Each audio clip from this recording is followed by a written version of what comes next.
আজকে খুব সহজভাবে দেখাবো কিভাবে মাংস রান্না করবেন কম উপকরণে ঘরের মশলায় চটজলদি হয়ে যাবে। নিয়ে নিচ্ছি পরিমাণ মতো পেঁয়াজ কুচি, জিরে গোলমরিচের বাটা, আদা রসুনের বাটা। ভালো করে ধুয়ে পরিষ্কার করে রাখা হয়েছে একদম রান্নার জন্য প্রস্তুতি মাংস। কড়াইতে দিয়ে দিলাম সর্ষের তেল আর ভালো করে গরম করে নিলাম। তেলটা যখন ধোঁয়া তুলতে শুরু করলো তখনই দিয়ে দিলাম কিছু শুকনো লঙ্কা ফোড়ন। ফোড়নের এই ঝাঁঝেই রান্নার শুরুতেই তৈরি হচ্ছে এক ঘ্রামময় পরিবেশ। শুকনো লঙ্কা ফোড়ন হালকা লালচে হয়ে এলে কড়াইতে দিয়ে দিলাম পরিমাণ মতো পেঁয়াজ কুচি। পেঁয়াজটা শুরুতে হালকা নরম হবে, ঠিক তখনই মাঝারি আঁচে ধীরে ধীরে নাড়তে থাকতে হবে। চুলোর তাপে আর তেলের ছোঁয়ায় পেঁয়াজগুলো ধীরে ধীরে রং পরিবর্তন করতে থাকবে। এই সময়টা কিন্তু রান্নার জন্য খুব গুরুত্বপূর্ণ, কারণ ঠিকমতো পেঁয়াজ ভাজা না হলে পুরো মাংসের স্বাদ বদলে যাবে। একটু পরে পেঁয়াজ থেকে বেরিয়ে আসবে সেই মিষ্টি ঘ্রাণ আর রং নিবে হালকা সোনালি ভাজা। নিচে লেগে না যায় তাই বারবার নেড়ে দিতে হচ্ছে। এভাবে ধৈর্য ধরে ভাজা পেঁয়াজে মাংসের ঝোলকে করে তোলে ঘন, সুস্বাদু আর ঘ্রাণে ভরপুর। এই পেঁয়াজ ভাজার মাধ্যমে লুকিয়ে আছে ঘরের রান্নার গন্ধ। একটু পরে আমরা মেশাবো আদা রসুন বাটা। পেঁয়াজগুলো যখন সুন্দর সোনালি হয়ে গেল তখন দিয়ে দিলাম আদা রসুন বাটা। সঙ্গে সঙ্গে পুরো রান্নাঘর ভরে উঠল এক তেজি ঝাঁঝালো ঘ্রাণে, যেটা ঠিক ইঙ্গিতে দিচ্ছে আজকের রান্নার স্বাদ থাকবে জমজমাট। আদা রসুন কাঁচা লঙ্কার বাটা দেওয়ার পর শুরু করলাম ভালোভাবে নাড়াচড়া।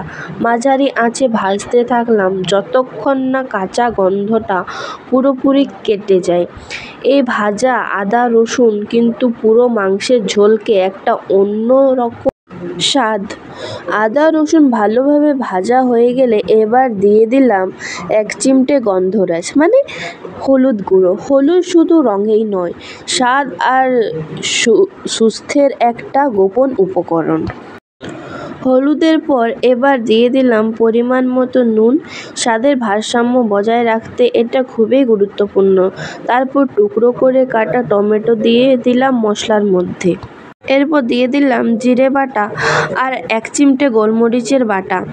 জিরে রান্নায় আনে মাটির ঘ্রাণ আর গোলমরিচ দেয় ঝাঁঝ আর উষ্ণতা। এই দুটো একসাথে মিশে মাংসের স্বাদকে করে তুলবে আরও গভীর আর মন ভরানো।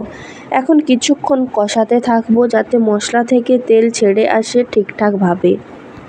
এবার সব মশলা একসঙ্গে মিশে গেছে। এখন শুরু করছি ভালোভাবে কষানো।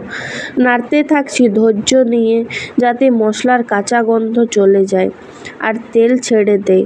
মশলার রং গাঢ় হচ্ছে। মশলা যখন সুন্দরভাবে তেল ছেড়ে দিল তখন দিয়ে দিলাম কাঁচা মাংস। ভালোভাবে ধুয়ে ঝরিয়ে রাখা মাংসটা মশলার সঙ্গে মিশে যাবে একদম ধীরে ধীরে। এই মুহূর্ত থেকেই রান্নায় আসবে আসল গন্ধ আর স্বাদের গাঁথুনি। এবার দিয়ে দিলাম কেটে রাখা আলু আর ঢাকা দিয়ে দিলাম।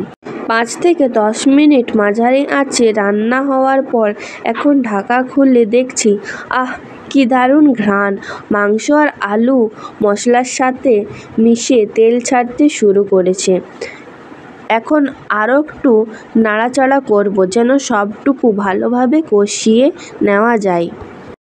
এবার ধৈর্য নিয়ে কষাচ্ছি মাংস আর আলু। মশলা, তেল আর মাংস একসাথে মিশে তৈরি করছে ঘন লালচে কষা, যেটা থেকে বেরোবে আসল স্বাদ আর গন্ধ। নাড়তে নাড়তে দেখছি তেল আলাদা হয়ে ওপরে উঠছে। এটাই কষার সঠিক সময়। আর একটু কষাইলেই দেব জল। তার আগে চাই পুরো মশলা মাংসের গায়ে লেগে থাকুক সুন্দরভাবে।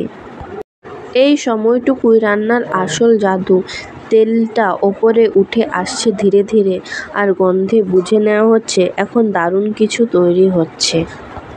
মশলা আর মাংস ভালোভাবে কষা হয়ে গেলে এবার দিয়ে দিচ্ছি পরিমাণ মতো জল। ঝোলটা যেন হয় একটু ঘন আর মাখা মাখা, ঠিক যেমনটা আমরা খেতে ভালোবাসি। জল দেওয়ার পর ভালো করে নেড়ে এখন ঢেকে দেব, রাখবো হালকা আঁচে যেন ধীরে ধীরে সব কিছু সেদ্ধ হয়ে যায়, একদম নরম আর লোভনীয় হয়ে ওঠে। তারপর নাড়াচাড়া করার পর দিয়ে দিচ্ছি ঢাকা। ঢাকা খুলেই দেখছি মাংস একেবারে রেডি, একদম ঝোল হয়েছে মাখা মাখা। তারপর থালাতে পরিবেশন করে নিচ্ছি ভাত আর মাংস। ভিডিও ভালো লাগলে লাইক করুন, কমেন্ট করুন আর সাবস্ক্রাইব করুন।